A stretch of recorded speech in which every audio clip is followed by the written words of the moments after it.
দর্শক, আমরা যেমনটি বলছিলাম, পটুয়াখালীতে ভরা মৌসুমেও চড়া ইলিশের দাম। খবর জানাতে পটুয়াখালী থেকে সরাসরি যুক্ত হচ্ছেন সহকর্মী জহিরুল ইসলাম। জহিরুল, পটুয়াখালীতে ইলিশের বাজার কেমন দেখছেন জানাবেন।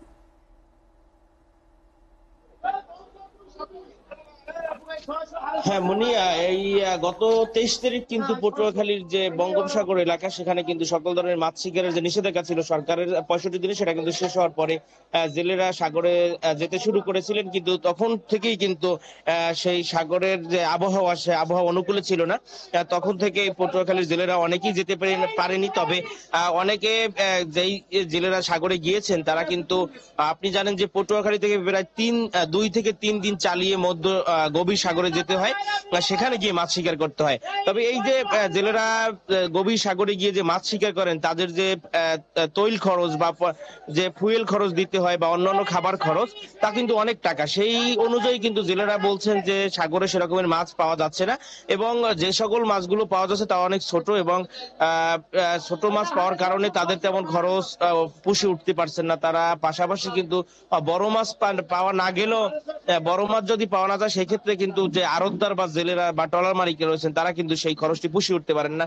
এখন পর্যন্ত সাগরে ইলিশের হাহাকার চলছে।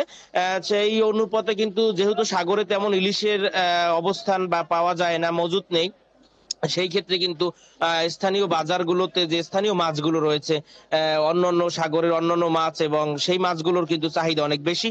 এবং তাদের সেই ক্ষেত্রে কিন্তু ইলিশের দামটা এখনো ওই যে মৌসুম চলে ইলিশের, সেই মৌসুমে কিন্তু ইলিশের দাম অনেক কমার কথা, কিন্তু কমেনি। কারণ সাগরে ইলিশ একদম কম, এবং এখন আবহাওয়া কিন্তু, আজকেও যে পরিমাণ আবহাওয়া খারাপ, সেই ক্ষেত্রে কিন্তু জেলেরা এখন পর্যন্ত অনেকেই সাগরে যেতে পারছেন না, আবার কেউ কেউ গেলেও অনেকে কাছাকাছি থেকে ফিরে আসতে হয়েছে। এছাড়াও পটুয়াখালীর যে, আপনি জানেন যে বর্তমান যে সরকার, সেই সরকারের উপদেষ্টা, মৎস্য প্রাণী সম্পদ উপদেষ্টা বলেছেন যে ইলিশ রপ্তানি বন্ধ করে আগে দেশের মানুষের চাহিদা পূরণ করা হবে।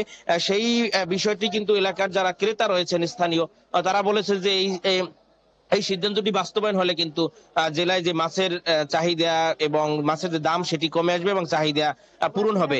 এবং এক্ষেত্রে কিন্তু জেলেদের কিছুটা রপ্তানি করতে না পারলে কিছুটা ক্ষতি হবে, কিন্তু রপ্তানি যোগ্য যে মাছগুলো দরকার 1 কেজির উপরে বা বড় সাইজের, সেই মাছগুলো কিন্তু এখন নদীতে নেই। অনেকেই বলছেন যে জলবায়ু পরিবর্তনের যে জলবায়ু বিপর্যয়ের কারণে নদীতে নদীর আবহাওয়া পরিবর্তন, পানির তাপমাত্রার যে পরিবর্তন, এবং এখানকার যে নদীগুলোর যে চর, সেই চরগুলোর কারণে কিন্তু ইলিশের যে প্রজনন বৃদ্ধি, বা সেই মা ইলিশ রক্ষা থেকে শুরু করে একদম ইলিশ উৎপাদন পর্যন্ত কিন্তু সেই ক্ষেত্রে সেই প্রসেসিংটা রক্ষা করা যাচ্ছে না।